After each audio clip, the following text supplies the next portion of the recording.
Okay. So today we have the great pleasure to host Dr. Norbert Gaillard. He's an alumnus of Thank you. Sciences Po and Princeton, and has been a consultant for major institutions such as the World Bank, the European Parliament, and the OECD, among others. His latest book, Country Risk: The Bane of Foreign Investment, a manual that defines what is risk, its components, and its indicators. It's a basic tool for anybody who is interested in sovereign rating. For the unaccustomed, by country risk, we don't mean the board game risk, but the risk of a country defaulting on its debt, and more generally, the risk associated with investing in specific regions or countries. So yeah, welcome. Should we start with the first question? Yeah, so my internet's not good, so I'm just going to ask one question today. Mhm. So my question is actually rather simple. We always ask our guests, what are the three main concepts of the book? The floor is yours.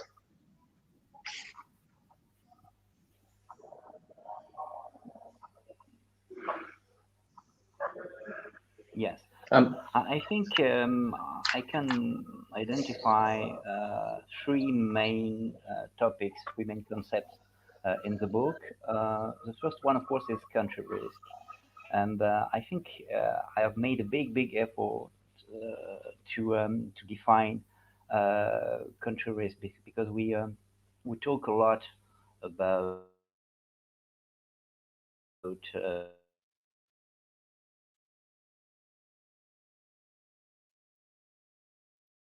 about this, but I'm not sure is so clear for so many people. And well, country risk includes many risks such as microeconomic risk, as well as political, sanitary, technological, climate risk. And what is very important to understand is that such risks are quite difficult to grasp because they may take so many forms, and they are challenging investors, foreign investors. And another problem is that country risk may materialize in very different ways. It's not only a risk in terms of financial losses. It may be much more complex. For instance, a foreign investor may face a reputational damage in a foreign country. Uh, there may be other types of threats, such as um, dead people, for example, employees following a terrorist attack. Uh, there may be threats for consumers and so on. So it is what I call a protean risk, in the sense that it may take many aspects and it may materialize in many ways.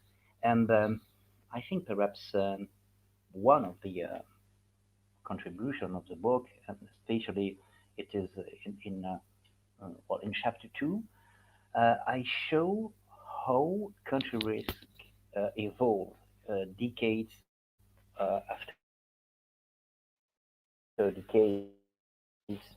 And for instance, in the 50s, 60s, 70s, expropriation risk was a major risk for many foreign investors, especially in Africa and in Latin America. And with the advent of globalization in the 1980s, 90s, we witnessed many financial crises,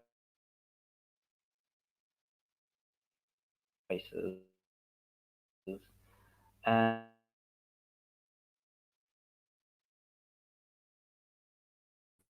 can say that country risk in the past 3 decades uh, is, well, basically a problem in terms of financial risk. That the main issue that we can identify. So it was the first concept. Now, if we shift to the second concept, is I think it's globalization, and of course, I think I don't need to develop this point, but globalization was perceived as the ultimate step of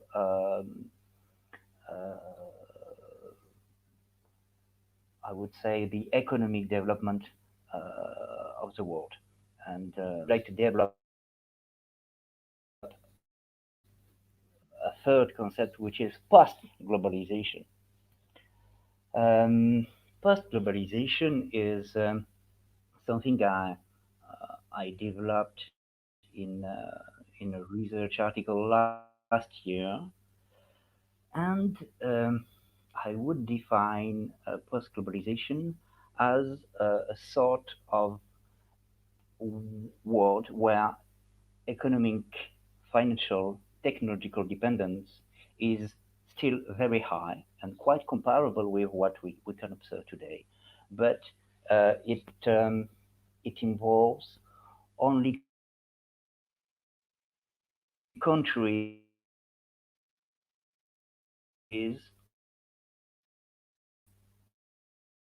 with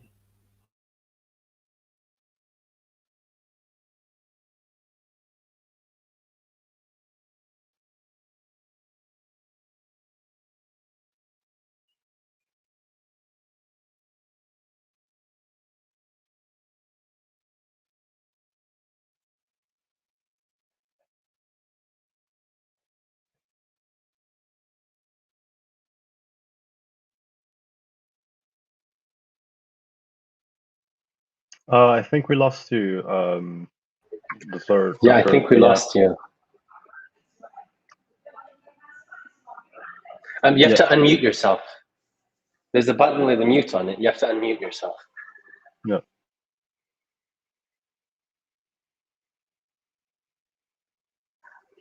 You have to. You're still mute. You have to press on the unmute button that's on the very bottom of your computer. It should be at the very bottom of your screen. Mute and unmute. There's a red button. It should be.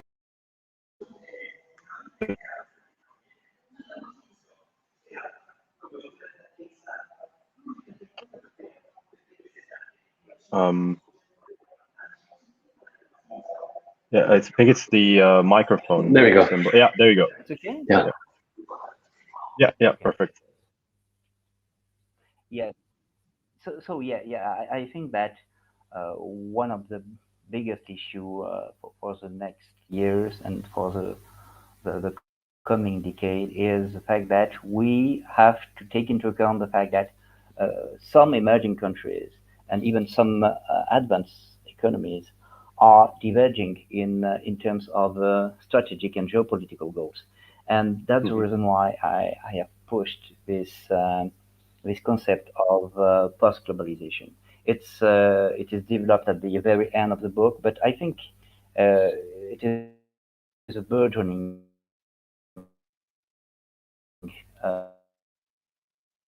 concept.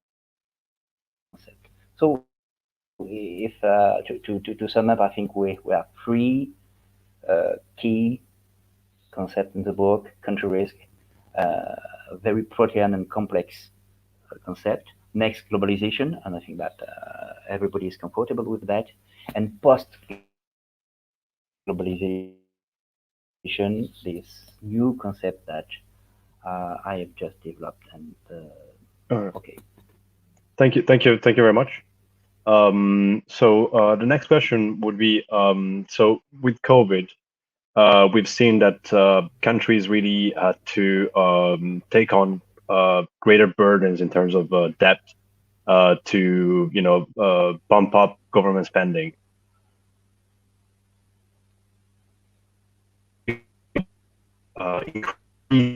Debt ratios are going to be sustainable do for you hear developed me? It's okay. countries.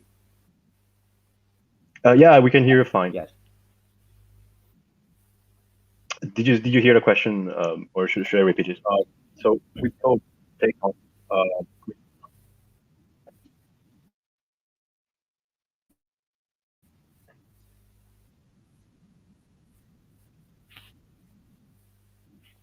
mm, I think we lost you. We can't seem to hear you. Yeah. There might be a connection And issue. now we can hear you. Yeah. We can hear you now. Yes. You mentioned debt ratios Mhm. and debt Yeah. sustainability, I guess. Yeah.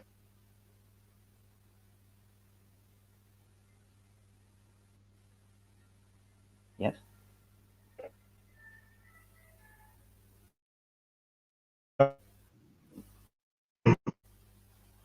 You, Luca, Luca, you asked me a question regarding debt ratios and sustainability. Okay, Yes. Yes. Yes. Yes. If is the it right? current increasing debt ratios Okay. in developed countries will be an issue for the future. Yes. Yes. Yes. Regarding debt sustainability, Hmm. um,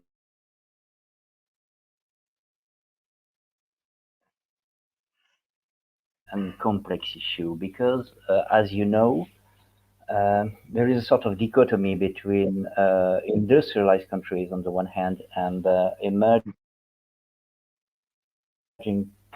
countries and even developing countries on the other hand. I mean that, uh, as I mean,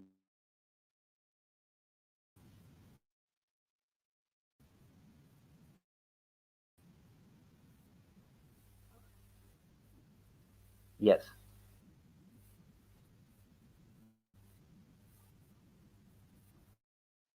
Hmm. Yes, and it's clear that, and there is a clear among academic circles that uh, advanced economies can afford higher debt ratios, consensual, Hmm. of course, but I think it's very complex to set a threshold, even for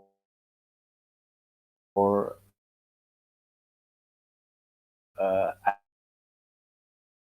advanced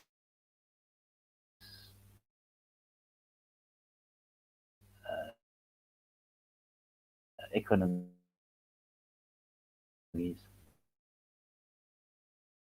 or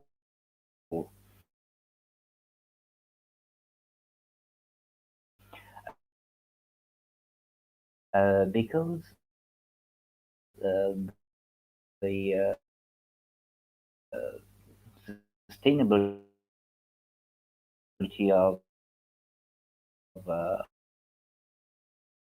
of public debt is contingent uh, on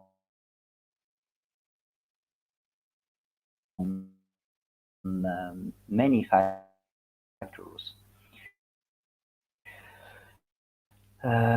tax, fiscal, economic, financial factors. Such factors are exogenous factors, but you have to keep in mind that sustainability is also contingent on um, exogenous factors. and exogenous factors such risk aversion, of course, because means that more or less overnight there may be a sudden increase in bond yields, and of course that's a big issue. And I think we have to understand that debt sustainability is not only a financial issue. It is, say, a deep economic issue in the sense that diversified economy, if you are able to tax your citizens, if you have a robust institutions and so on, you can afford high debt ratios. On the contrary, if your economy is very concentrated on one specific production, for instance, some developing countries was main wealth is mining, you may have big problem if there is a sudden collapse of the price of this specific mineral and so on. So um, it's quite difficult to say that there is a specific threshold or there is a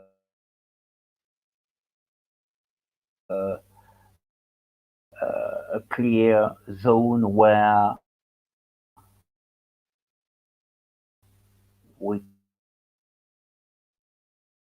can say, okay, at this stage it is sustainable, but beyond this stage, it's no more sustainable, and so on. So we must be very cautious about that. And I would like to to recall something very striking.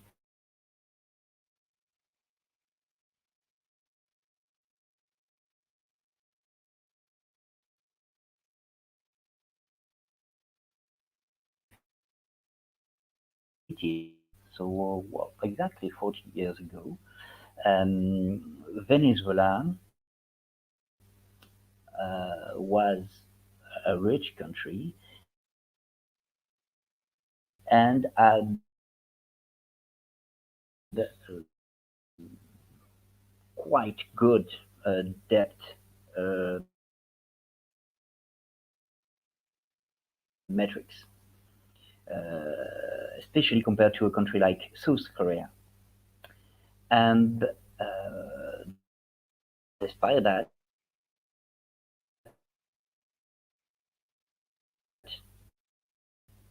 uh,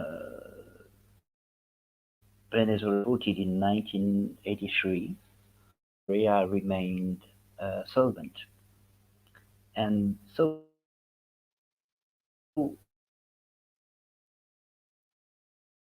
it's not easy because ex ante would observe that Venezuela Venezuela rating was higher than South Korea's rating, and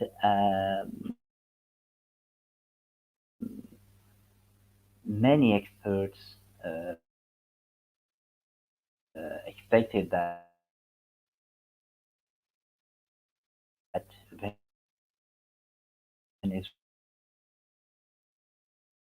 Venezuela could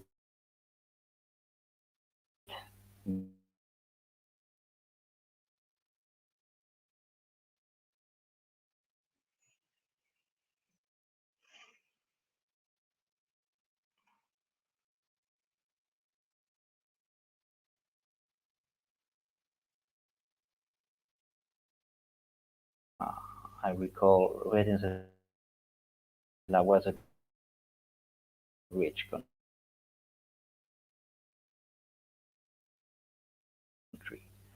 but Venezuela was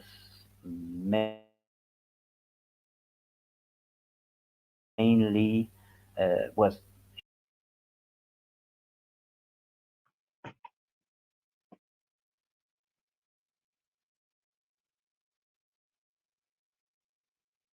oil production. I'm sorry, Dr. Gaillard, if I interrupt you, That's but sustainability. It's a we're tricky having and complex yeah issue. we're having a very hard time hearing you. And it's been, I think, almost 10 minutes that we cannot hear very well. Should we maybe redo the event on another day? Maybe one day you have better connection.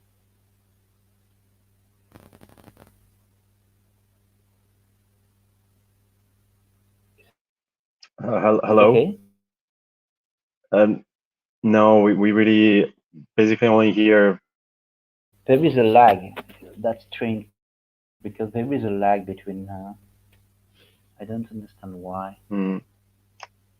Yeah. Do you hear me? I don't know. Maybe we can. Barely. Maybe we could do another day. From another location, if that's fine for you.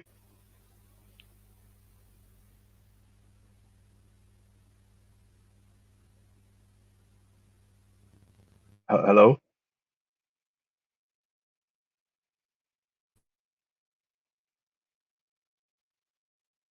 I'll send you an email. Maybe that will work better.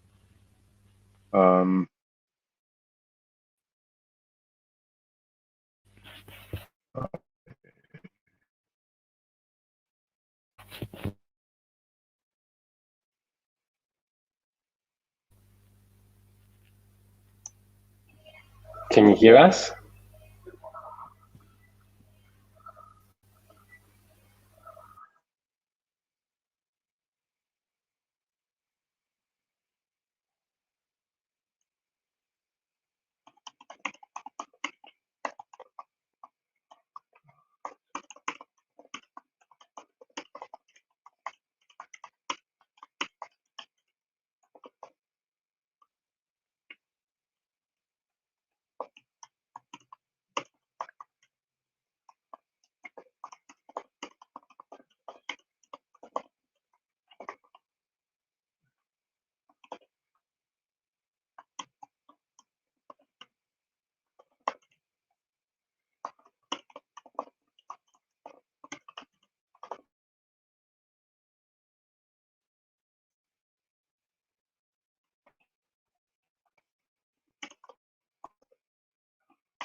Chiudiamo.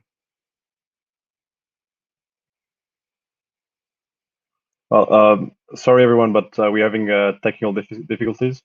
The event will still take place, hopefully, if Dr. Gaillard agrees in the future.